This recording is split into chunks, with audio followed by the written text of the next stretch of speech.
Today, our webinar is on confident copywriting and hosted by Mel Powell. We'll have the presentation from Mel first, and then we'll have some time for questions at the end. If you do have a question, just pop it in the chat, and then we'll answer it at the end of the presentation. Just a little introduction on Mel. She's the senior lecturer in PR at Manchester Metropolitan University, and she also teaches our own CIPR courses as well. So she's very qualified for today's talk. So I'll hand over to you now, Mel, to get us started properly. Thank you very much, Anna. Can I just check first? Can you hear me all right? Is the sound level high enough? Loud and clear, yeah. Very good. Thank you very much. Well, good afternoon, everybody. Welcome to the Confident Copywriting webinar. I'm really, I can't see how many there are there at the moment because I can just see my slides, but hopefully I shall catch up with you at the end of the session. What we're going to do in today's session is focus on mastering feature style. I noticed that the title has been changed to "What's in a Word," which is more catchy. However, I'd like to be clear that I'm not going to be covering word choice or the different connotations of different words in today's session. It's very much about mastering feature style. So if you were here expecting me to go into word choice and the different connotations of different words, unfortunately that's not on the agenda. I can certainly do a session like that if you're interested, and we'll be very happy to if you let Anna and her colleagues know. But what I plan for you today is very much focused on feature style. Why feature style? Because features, once you understand the structure and the style of features, you'll find that this form of writing works a lot better for you, and many of the problems that you might run into with word choice won't occur. Why? You'll be clear on that by the end of the session.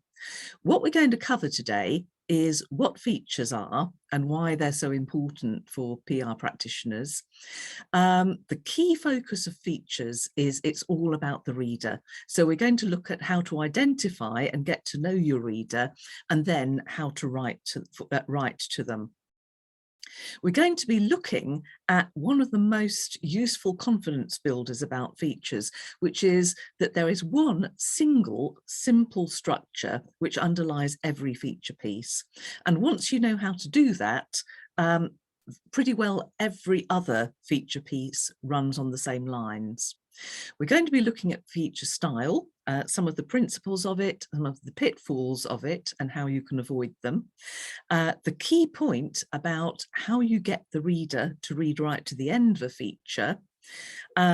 To support that, we're going to be looking at some good ways to introduce and finish features. And finally, we're going to be looking at how to adapt the key underlying feature structure so that you can, so once you've got that, you can use it for advertorials, Q&As, blogs, and extended feature style articles, because all of these run on the same kind of rules. It's just knowing the different formats that they have and how to apply them. Anna has kindly introduced me already, but this is a bit more about me. I'm a fellow of the Chartered Institute of Public Relations. I'm the tutor for or one of the tutors for the CIPR Professional Diploma course here at the Oxford College of Marketing. And I'm also senior lecturer in public relations at Manchester Metropolitan University Business School. I've been working in public relations and public relations education for many years. I've been teaching for over 20 years and was a PR practitioner for 10 years before I became an academic. I'm well qualified to talk about feature writing because English language and literature is my specialism and was before I entered public relations. I've actually got 2 degrees in the area, an MA and an MPhil. And I have a reputation amongst my colleagues as a demon editor and proofreader. So I'm very, very familiar with copywriting and copy editing, and hopefully we'll be able to give you some good pointers in this afternoon's session. So first point, why should we focus on feature style today? As I've said in my introduction to the session, we often focus in public relations on press release style, but because the importance of owned media is rising all the time, I would argue that feature style has already overtaken news writing style as the most in-demand style for PR practitioners. And feature style can be tricky for people. In particular, it looks very easy to do because it's informal or chatty. And new PR professionals and their employers can assume that because it looks so easy, it's something that you can that everybody can just do when they move into their first post in public relations. And then when they look at the outcomes from the intended outcomes from the piece of writing, whether it's a blog or whether it's an advertorial or other form of feature, often they're disappointed when they see that those results weren't good. And it should come as no surprise that the results weren't good. You can never expect something to work unless you've got the proper tools to do the job. The good news, though, is that today I'm going to show you the proper tools to do the job. Feature writing has its key principles and structures, just as press release writing has. And once you're aware of those, you can apply them to a wide variety of writing briefs in feature style, whether it's a short blog or an extended feature or thought leadership piece. And today I'm aiming to cover that with you in just 45 minutes. So first principles first, what is a feature? It's what we often call simply a story, but with some key differences from news stories. Features are a main story that focus on a special event or place or person in great detail. So it's not just a long news story, but it's an opportunity to explore a subject in a little more depth. The key difference between feature writing and news writing is that in features, you're writing for the reader, and sometimes you're speaking directly to them. And this is really the key, the key difference about feature style. You're writing as if you're talking to a person. So you have to have a very, very clear picture of who that person is, what they want to know, and how they want to be talked to. But although they're more chatty, although it's more like talking to a person, they're still a professional piece of writing. So they're still subject to journalistic standards of accuracy and fairness and precision. And we judge the quality of a feature story on its content and its organisation and structure. There are lots and lots of types of feature articles, whether they're creatively focused or newsworthy, but they've always got one thing in common, which is human interest. News stories generally have to be factually focused, except when we use quotes to bring human interest into them. In features, human interest is the whole story. So it's good for brand storytelling, it's good for telling stories about people in organizations, and it's always got that human focus.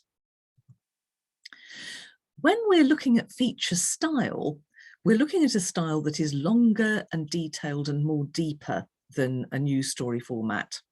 And some of the special brand and relationship building things about feature style are to do with the fact that it comes over like a conversation with the reader. It's all about speaking directly to the reader. So it feels like the beginning of a dialogue with the brand or organization. Also, it can use, and often does use, an informal voice. And so hearing that informal voice from the organisation, although you're reading it rather than hearing it orally, it feels like relationship building with the organisation is happening. This informal type of writing means that you can talk about emotional content. You can actually use emotions and descriptive language in feature writing, whereas you can't in news. And that leads to reader engagement, the feeling that they're building links and a relationship with you. Key point when we're looking at the outcomes of public relations activity, when we communicate, we're always trying to bring about the three things that we know that we can achieve through communication. Knowledge, first of all, we can change what people know about things. Attitude, we can change the way that they feel about things. And as a result of these two first steps, we can get to what's often the ultimate goal of public relations campaigns, behaviour change. And the fact that in features, we can not just convey information, but convey emotion and feeling as well, that makes them more effective for bringing about outcomes at all of these levels, including behavioural change, which is what our employers often want from us. And the other thing about features is that a good feature is always a visual one. So photographs, images, and visual layout elements are not just integral to features, but they're crucial to their success. So they can be a much more powerful communication tool than news writing. So I've outlined some of the things that features can do. Next, let's take a look at how brands want us to use them and what they want us to achieve with them. The first 2 points are about the relationship between features and news writing. We all know that very often the first job that we do for organisations as PR practitioners is media relations or press relations. And we know from that experience that you can work very, very hard to interest the news media in a story. You get your coverage, and then very quickly it's over. They've moved on. It's no longer the focus of interest. Feature pieces mean that we can prolong this interest by, once the news has been out there, we can re-engage news media in knowing more about the story through feature pieces. And we can speak to people who have an expert interest in the area. Features enable us to write at more length and more deeply. So they're an ideal way of conveying expert information, or sometimes talked about as think pieces, positioning individuals or organisations as leading experts through features such as thought leadership pieces, which we'll touch on at the end of this session. Features are about people. And one of the main things that any organisation has going for it in communication terms is it's got a lot of interesting and expert people. Your chief executive, your leading research and development people, anybody in your organisation who can be seen as an expert in their field can be the author of or the focus of a feature article, because experts in their field are people that people want to hear from. They want to hear what they've got to say because they are prominent and influential. So those can give us good feature ideas. Brands also want us to use features to support developments and launches of new initiatives or products, because this is where organisations are showing that they're industry leaders at the cutting edge. And features are a good way of explaining that. And finally, and most importantly, I would argue, with the way that communications are going, feature style is the key style that's used for creating online content, whether it's short blog posts or it's more permanent online owned media for the organisation. All of that uses a feature voice, which makes it very important for us to master. So I'm going to start with the first key focus of feature style. And if you if you take this away and you forget everything else I've said today, I'm still going to be very happy at the end of the session, because the key thing about feature style, it's all about the reader. Features are written for the reader, and they're written as if you're talking to the reader. So it's all about them. The content is determined by what the reader wants. It's got to be relevant and interesting and contain something that's new to them. And particularly crucial to knowing your reader is the style. For a feature article to work, the reader has to read it and feel as if you're talking straight to them. And for that to work, you're going to need a very, very clear picture of who they are. So your starting point for writing in feature style for any purpose is, if you don't know who your reader is or what they're like, your first mission is to find out. And this is what you're after when you're finding out about your target audience: who you're speaking to, who you're writing for, what kind of language you're going to need to use, what's going to interest them. And in order to answer all those questions, you're going to have to create a profile of your readers. Things like age, gender, where they are, the media that they're using, the TV that they watch, the cars that they drive. Your organisation is going to have a lot of information about this already, but suppose you want to supplement it, or you're reaching out to a new type of readership that your organisation doesn't already know about. In which case, you can simply use Google to find out lots of information, trends, statistics, and so on, that will tell you more about your target readership. And you probably already know a lot about them, as I've said. The next step, though, is to go deeper until you've got a picture of an individual reader in your mind, so that you have an idea of what's their normal day like, what are their concerns, and then you'll know not only what they want to know about from you, but how what you're going to write to them is going to land with them. So here's a practical way of starting on this. Profiling your target audience by starting out with audience profile. Here, you're building up as accurate a picture as you can using these criteria: age, gender, location, income levels, their likes and dislikes, how they currently feel about your client or employer's product, service, or organisation, what are their aspirations, what's their lifestyle like, and what are their attitudes. But then you'll want to go even deeper and get a picture of your audience's characteristics. And you're going to use this information to do things like imagining how the world looks through their eyes, understanding how they might weigh things up or make decisions, estimating how they might react to different messages from you, and also understanding what kind of routes or channels or media they're most likely to use. And once you've got that kind of picture of your audience, you'll have an idea of what it is that they're going to want to know about and how it is that they want to be spoken to in your feature. So that's the first and most important point of feature writing. It's all about the audience. I'm going to move on now to look at feature structure. And I'm going to start from the point of view that typically people in public relations learn to write press releases before they learn to write in feature style.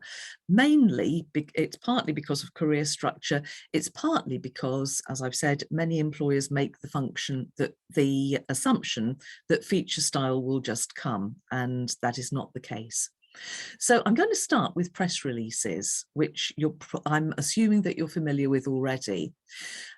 These, we know, are written for the journalist and then to get our message in front of the reader. For that to happen, though, we've got to hook the journalist, first of all, by telling the story, playing by their rules. What hooks the journalist is to see the makings of a story in the very first paragraph. So our introduction, our story, our headline and our first paragraph are about showing the journalist immediately what they want to know, that there's a story there. And we also play by their rules because the story needs to be completely fact-based, and we can only deal with personal opinion in press releases in quotes from identified spokespeople. We also play by their rules because it's up to them to decide how much space they give the news story. So to comply with that, we try to make press releases as short as possible. We write them to be readily cuttable by editors, so that we put all of the most important stuff up front, because we know that an editor may cut off the end. With the press releases that we write, as many a new PR practitioner finds out, are not attributed to us. In fact, the biggest compliment that we can be given is if a journalist takes the press release that we've written and prints it word for word, adding only their own byline. We don't expect to be credited as the writer.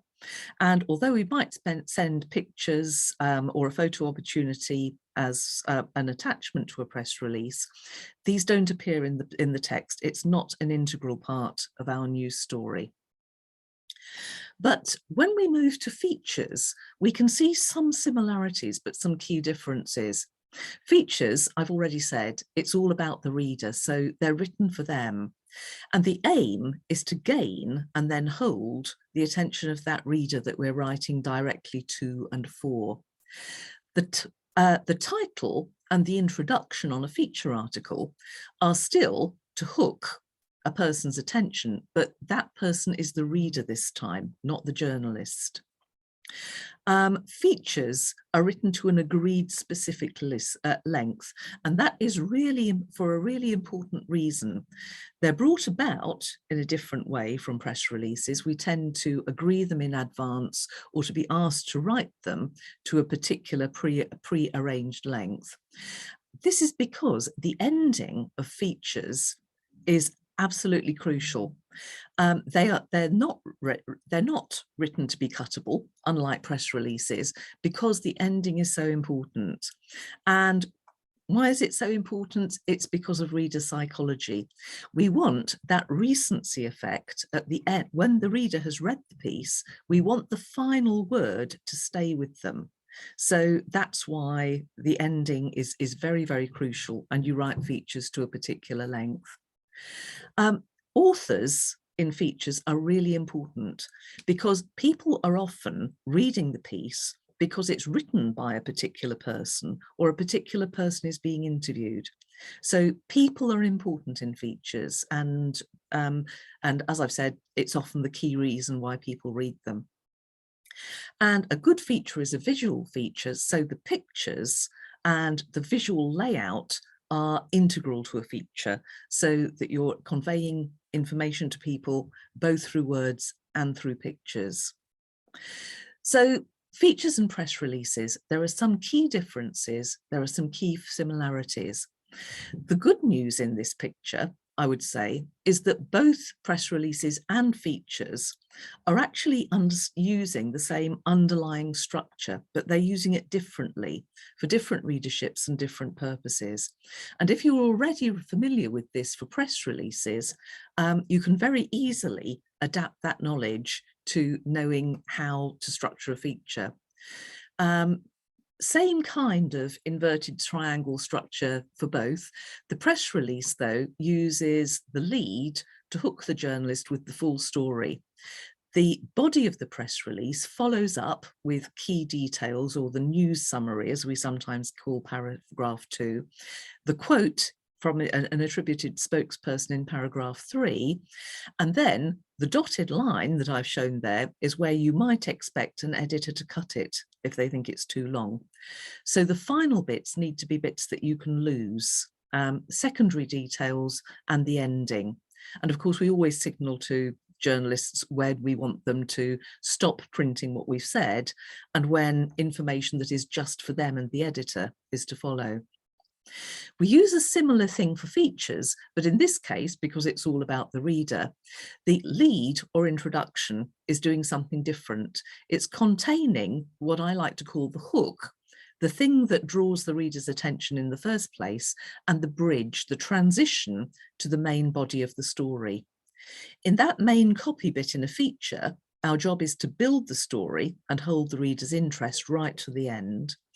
And the ending needs to be really memorable because it's what we want to stay with the reader.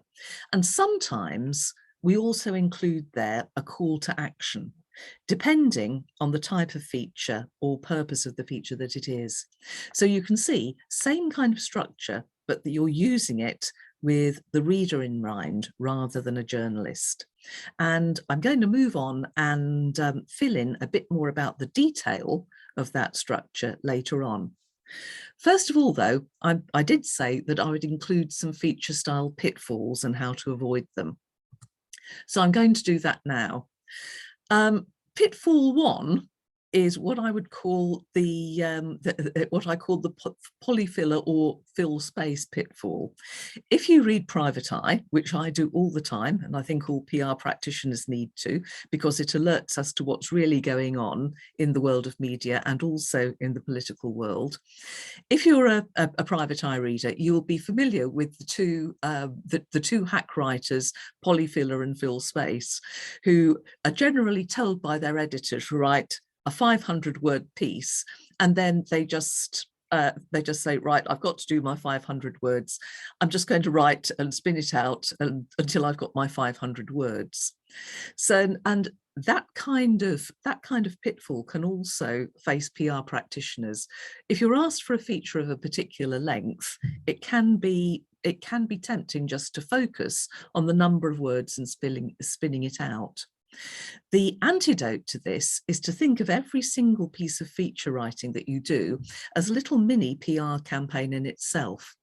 And if you plan it in a clear and focused way, by having a clear picture of what your aim and objective is for this piece of writing, the key messages that you're going to convey, your target audience, how you're going to use the feature format, and particularly, how will you actually evaluate if you've succeeded at the end?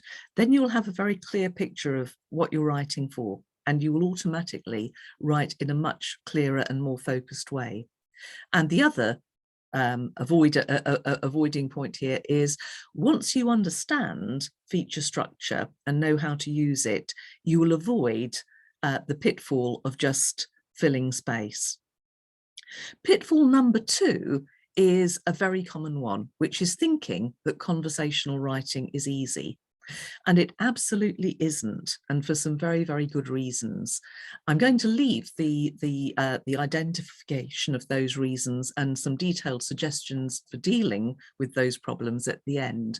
But the key thing that I would leave with you now is that it is actually harder to write accurately and in an informal conversational style than it is to write more formal English, and for some very good reasons. So just hold on to that whilst we complete our view of feature structure.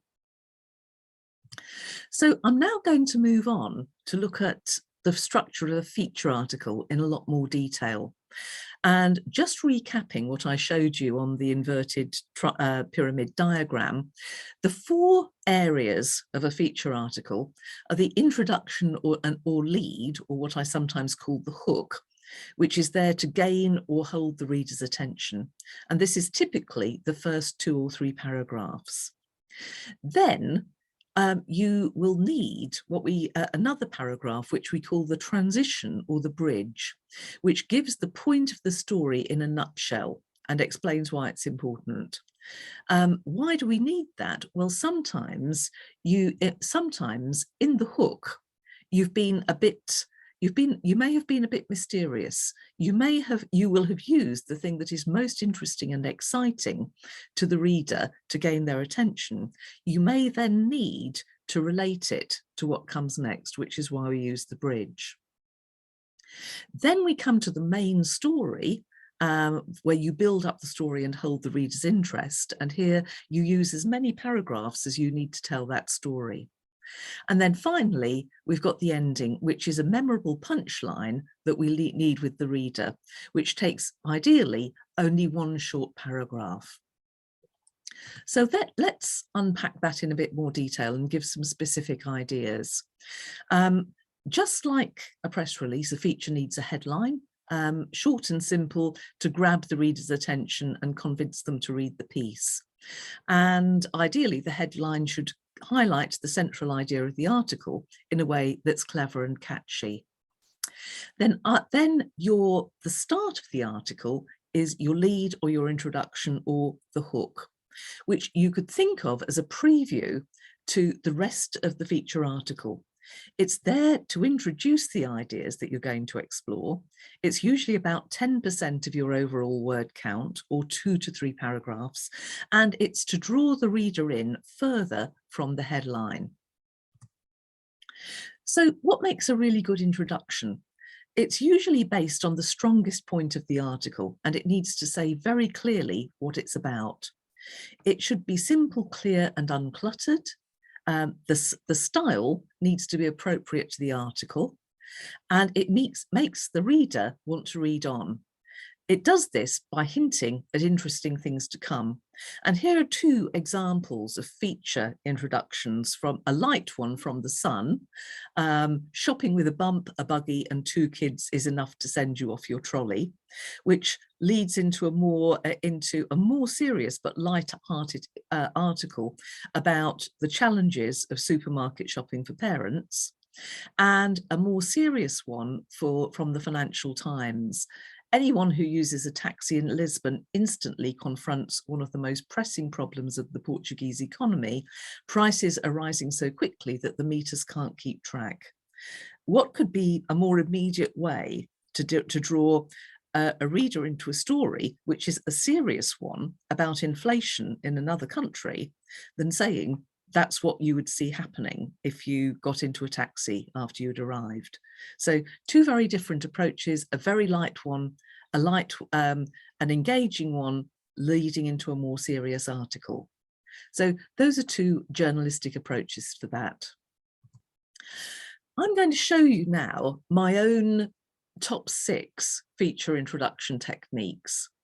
And the first one is rhetorical question. Starting with a question is a good way to draw the reader in. Have you ever wondered what it takes to make it in public relations? It starts out about the reader and then leads into D. Hancock, the UK's youngest ever account executive, knows. So we start with them, we move to the person that we want to profile. Directly addressing the reader, talking straight to the reader, saying in a story about the problems of shared accommodation, sometimes you just want to get on with your work, but all your flatmates want is to party. It not only leads into the story, but says to the reader, I understand you, I understand your life. A statistic is a good way of starting out a serious story with an interesting hook. 1 or 4 people working in PR is too afraid to tell their boss they're feeling out of their depth. Good way to lead into a story about the hidden pressures of working in the PR profession. An anecdote is a good way to start. So is a staccato style. When we use a single word or a couple of words as a sentence, we add emphasis. So that can be one way, a very good way to start. And finally, a description. In this case, I've done a little description about a luxury cattery. The idea being to make, through my description, the reader envisage what's being talked about and make them interested and make them want to know more. All of these are useful ways to start. So that's our hook. Now we're going to move to the next bit, the bridge or the transition. This is where we give the point of the story in a nutshell in just 1 paragraph, and it's to link what we used to interest the reader to what follows. In this, we're trying to say why it's important. We want to justify it, tell the reader why it's important and why they should care. We want to explain the connection, and we want to tell them why it's timely. Why does this story matter now in particular? Then we move to one of the main challenges of writing a feature, the body of the feature or the main copy. This is where we're giving all the full details of the story. It's your explanation of the story and the proof or the evidence that you need to back it up. This is where you're going to put all of your facts and statistics and quotes to support your argument. And your aim is to use these to create a compelling and accurate piece of writing. It's the longest part of the feature. So this is where you face your main challenge. How are you going to persuade the reader to stay with you and keep reading till the very end? Well, the main thing in your armory for this is variety. You're trying to vary who's talking. So to make a variation from your own voice, you're going to use plenty of quotes. You're going to bring other experts into the story so that the reader is hearing from other people and hearing their voice. You're going to flip from background to case histories. So that's emotional interest. Features are about people. So rather than just giving a lot of background or a lot of quotes, you're also going to tell stories about people. You're going to give different background information to bring in more variety, and you're also going to tell your story from different angles and different points of view. And that's variety of content. You're also trying to give the reader visual variety, not just using good pictures to start your feature and perhaps to punctuate it, but to break up the text itself. So that rather than continuous writing, you've got subheadings to direct the reader through the piece and tell them what's coming next, but also pull quotes. Now, for those of you who are not familiar with what a pull quote is, I've included a picture of what one looks like. What it is effectively is a piece that's one of the most interesting pieces of the story pulled out and put into bigger print earlier on to give us an idea of what's coming up. The reason for that is it gives the reader a quick visual prompt that says, even if you're not that interested in this bit, this is in the story too. This is what's coming up. And typically you pick out the most important points to give that foretaste of what's coming up. So that's what pull quotes are, and that's what they're for. They're a really important way of breaking up any piece of feature writing. If it's getting dull, if you think it might be getting dull for the reader, use emotion to keep them reading. Use more descriptive language, and in particular, find and use the human interest angles. So by using variety in this way, you can keep the reader with you to the end. And when we reach the end, finally, here we're looking at our finishing touches. You're trying to bring together all of your ideas and evidence and leave the reader with some strong, concise and thought-provoking conclusions. It's about 10% of the overall word count, or around one paragraph. And the best feature articles encourage people to continue the debate because you're trying to influence, engage, draw people in, or make them followers. So you tell people how to do this. A good ending restates the strongest point. It's simple. It answers the question, what was that all about? It uses memorable language, and a quote can be a very effective way to end and leave a lasting impression with the reader. So here are 6 neat ending ideas. A punchline, a neat or clever wrap-up that the reader's going to remember. Back to the start. If you started your first paragraph in a memorable way, go back to where you were at the beginning and make a link back to it. A good way to end an industry or professional feature can be to look at the future, to talk about what's next. Talking about future developments or speculating about them is a good way to end. If you've used quotes a lot, you might use a final quote. If you've used scene setting a lot, like my little cattery example, you might return to that little scene that you created and wind up with a further description.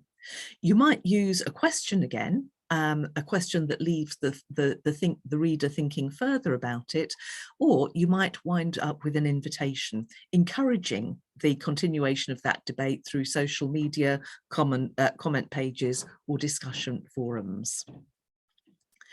So that's our introduction to feature structure. I'm now going to briefly explain how, once you know that basic structure of introduction, main copy, ending, and sometimes call to action, you can use it for pretty well any feature writing assignment that you might be given. And I'm going to start with advertorials because effectively advertorials are adverts that look like features. They're called that because they're adverts that look like editorial. They're written to resemble editorial copy, and they are, but unlike editorial, they're booked and paid for like an advert. They just look like a feature. The reason that organisations do this is to be sure that it will appear and to be sure that it will appear exactly as they want. So quite often they're used for things that are difficult to interest the media in, or difficult or touchy to write about. Here's a really important point about them. What they are is paid content, but they look like earned content. And this raises ethical issues for both journalists and editors and for consumers. So there's a legal requirement that they're clearly identified, normally by wording like special promotional feature or special advertising section. When you're writing these, it works just like a feature, but you've got to identify it. It's important that you use what we call the camouflage rule. A successful advertorial will be one that looks like the content that people expect in the newspaper or on the website that they're looking at. So it needs to look like what's around it. And because advertorials are, they're paid for, your employer has shelled out money for that advertorial, so they expect a return. So it's crucial that you end with a really clear call to action at the end. You've got to be clear on what the outcome is and make it easy for readers to do. Whether it's how they learn more, how they take action, whether it's leaving them with a feeling of urgency or need to follow up, reinforcing the value to people who are undecided, or putting out an exclusive offer or an incentive for signing up through the content that the readers have just seen. Q&As are the next application that I'm going to look at. This is the feature that looks like an interview, and you're probably very familiar with this because it's a very, very popular feature style to use. Carefully selected questions addressing relevant aspects of an issue, and presented in a Q&A style, often with a key person. This interview style format can be real, where you've actually interviewed an expert in your organisation to write the piece and you write it up. Or it can be a pretend interview, where you're simply using a Q&A style to present factual information using this format to make it clearer and more interesting. So in this instance, you write the questions and you research or write the answers. So you're doing both jobs.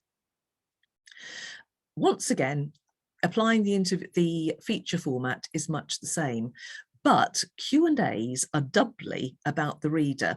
So you have to research them very well and choose both the topic and then set the questions with them in mind. You need, because it's still a feature, you need to avoid the problem that a lot of people get into with Q&As of thinking it's just literally a list of questions and answers. It's still a feature. So you need a title and an introduction to set the context. The main copy is the questions and answers themselves that need to be logical and sound personal to the reader, because that's what links the reader with the piece. And the ending needs a clear wind up and a call to action or a final point to leave with the reader. Blog posts also use the familiar feature format that we've been looking at. Essentially, a blog post is an individual mini feature, ideally about 250 to 300 words, that makes up the content on a blog site. And it's owned content, which is used to showcase expertise, to build authority, to build influence, to provide high quality shareable content, and to have an impact on search engine optimization. A lot of the industry advice that you'll see about blog writing is about these specific online features. So I'm not going to go into that too much now. I'm just going to say that essentially it's still a feature and it's going to use that same feature format. A blog post is about the expertise that you've got to share, but it's reader driven. And because it's short, it's got to be very focused. So it's all about solving a problem or answering a question that the reader's likely to have. And it uses the same inverted pyramid structure that we've looked at already, but with the slight changes that I've shown you on the side of the screen. The key differences are that brevity is key here, so it doesn't have to be continuous prose. Particularly in the later bits, you can use bullet points. And because of what you're using blog posts for, the call to action is doubly crucial. And you can use, it's really important when you're doing your call to action to provide links to make sure that readers can access the additional information or take the extra step that you wanted them to do. I'm going to show you very briefly an example of a really results-focused blog post structure from the, this is from research done by the Blogger website. They found that what works best is to use this particular structure where your opener uses the two key insights plus a really good picture, a subhead that promises value, content followed by content that gives an emotional connection, then the first call to action, which needs to sound as could be a sound clip or a quote, then the next subheading promising the benefits again, then the main content, how to do or action whatever they're saying, and then the final call to action. This may seem a little bit chillingly mechanical, but it is based on good research, and it's a very good structure to use for a market-led or action-driven blog post. My final application is going to be extended feature articles. These can be anything from 500 to 5,000 words, the length being driven by the norms for the publication or the channel. The key thing about these is that because they're longer, you're talking about a readership that's reading because they're deeply interested in the subject area.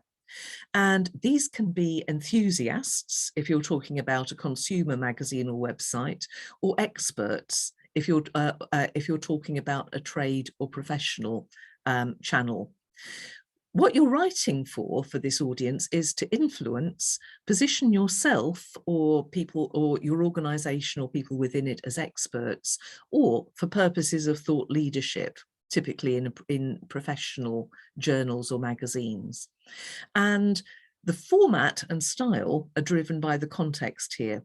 The challenge that you're facing is to convey serious or technical topics in informal language. When we look at applying the format, once again, knowing your audience is even more important here, because what you've got to say has to justify their time. They're professional people or they're enthusiasts. So what you say has to be accurate, up to date, and give them something new. The way to get the attention of experts is to frame the title as a question or a challenge and include the words future and or next in it, because this is going to tell them that this is something that matters for what happens next in their field. In the intro, getting the subject and tone of the hook right is the biggest challenge. And here you're going to need to know your audience really well to know what's going to matter to them most and to get the tone right for that. The main copy is challenging because it's going to be lengthy, so you're going to need a very clear structure. And your friend here is quotes from other experts because they strengthen their argument and give you that variety. And the ending is very, very important. Because you're aiming for influence or thought leadership, you want to be very clear about the outcome that you want from the reader. So whether it's you want them to do something, in which case give them action points to take away or practical tips for getting started, or engagement. Say how they can get involved and give them a means of commenting or networking. Now, Anna, I can see that we are getting over time. I've got a bit more to say briefly about feature style. Would you like me to take a couple of minutes to do that, or skip that bit and fast track to the end? I think if it only take a couple of minutes, then I would finish off. If it's going to take more than that, maybe we'll skip to the questions. Okay, that's fine. I'll say what I have to say very briefly then. Pitfall 2 was about writing conversational English accurately. It's difficult because spoken English is very different from written English. So the punctuation has to work harder. We tend to leave out many more letters in spoken English, so we need to use apostrophes more, and errors stand out more in short copy, so proofreading's even more important. So I'll cut to the chase about what the solutions are here. You need to get to know dashes and colons really well because they're very useful for informal writing. Don't be afraid to use short sentences and don't overdo the exclamation marks. Apostrophes, you need to look at a good guide and then write it as it sounds, then proofread carefully. And you need to proofread several times in different formats. Use what's on hand, spell check, editor, Grammarly, and then as many people as you can get to look at it. So finally, to wind up, feature style, the pitfall is that it looks really easy, but it isn't. And these are the keys to success. Firstly, knowing it's all about the reader, not you, getting to know them and writing for them. Thinking strategically every time you write a feature, because everyone is a mini PR campaign in itself. Knowing and using the key feature structure to unlock all of the feature formats. And finally, proofread, proofread, proofread. And also read, read, read. Because the more feature style writing you see and look at critically, the better your own style is going to become. So that's the end of this session. I have briefly said some sources here. Thank you for joining me. And I'm now going to stop sharing the screen and give us the opportunity to ask any questions that we have time for at the end. Brilliant. Thank you very much, Mel. That was really interesting. So yes, if anyone has any questions, please just put them in the chat. Just while we're waiting to see if any come through, I've got one for you, Mel, if that's all right. Sure. I was wondering if you had any examples of journalists or people like that who you think are particularly good at feature writing. I think I would, my main guide would be to choose a, I think it's very much about choosing for yourself what you think is a good, choose for yourself what you think is a good publication or website in the field that you work in. And if they're, if you rate the publication overall, that will be because they have a good editor. If the editor is good, the feature writer would be good. So what I would suggest to anybody is work out what is regarded as the quality press or the quality websites or the quality bloggers for the field that you're in. Look at the feature writers within there, and they will probably be good ones for you to emulate. Okay, brilliant. Thank you. I don't think we've had any questions come in during that time. If you do have any, just put them in the chat. If Mel's webinar has kind of piqued your interest in studying a PR course with us, please do get in touch. We'd be more than happy to talk you through it. I'll just put some links in the chat, which might be quite helpful. So I've got an email address and a link to our webpage on our CIPR courses. So that's the Chartered Institute of PR of Public Relations. So if you are interested in that, please do get in touch with us. I can see we've had a question from Melissa. She says, a few of us work in fire safety, and they're frequently writing content on standards and legislation, which can be quite dull. Do you have any ideas, Mel? Also, they have to be careful about being too emotive, as death is a consequence. That's a really good question, Melissa, and I absolutely understand where you're coming from on this. Most of my professional experience in PR practice was with local authorities. So frequently, I was working with the fire service of whatever council I was working for, and we were dealing with this kind of thing. I would say, and I absolutely agree with you. It's a difficulty because you're dealing with a difficult and threatening subject where death is a reality, and I do appreciate that. I think what I would do is the key thing is be guided by your readership. You've said that you're writing content. My first question would be, who is the content for? If it's for fellow fire practitioners, then you would take your lead from that group of people. If it's public safety information and you're trying to convince the public, again, you'd be writing with them in mind.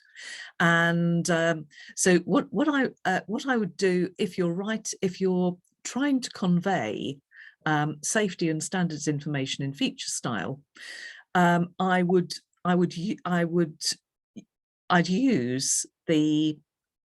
apply the format as maybe make the hook more about the particular impact on people, short of the very worst consequences that can happen.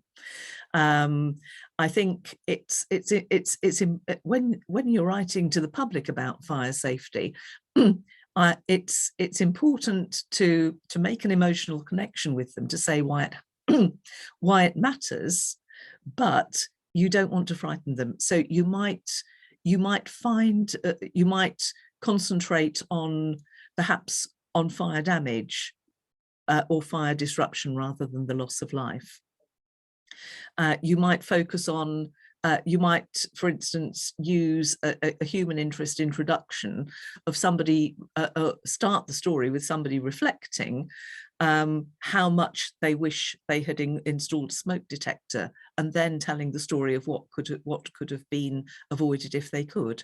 So I'm sorry, that's a rather roundabout answer. There is no easy one without actually knowing the readership that you're writing for and the content that you're trying to convey. But that's how I would do it. I would try to harness the emotional charge to get people reading and keep people reading, but modulate it really very carefully. And what I would particularly suggest when you're dealing with subjects like this is use the rather than simply, proofread, pre-test on pilot test it on on some helpful members of the target audience that you're aiming for, so that you can actually find if you've made the right balance between emotional impact that gets people to read and actually frightening or hurting people to the extent that makes them look away. I hope that that answers the question, Melissa. That's great, thank you. I can see that Melissa's said she found your answer really helpful. That's so great. Brilliant. Thank you. I'll just have a look if there's any more questions, but I don't think any have come through. We'll be sending out the recording and the presentation slides in the next few days, so you can take a look at those in your own time. Otherwise, if there aren't any more questions, I think we'll end there for now. I'm glad we've got lots of lovely comments and people saying how useful and informative it's been, so I'm very pleased about that. Thank you very much to everyone who's joined, and of course thank you very much to Mel. That was very interesting and very useful, so thank you very much. That's lovely. Thank you very much indeed, Anna, and thank you to everybody who's joined me. I appreciate that you've given up some of your lunch hour to attend this session, and I hope that what you've taken away from it will be helpful to you. Bye bye for now. Thanks so much, everyone. Have a good day. Bye. Bye.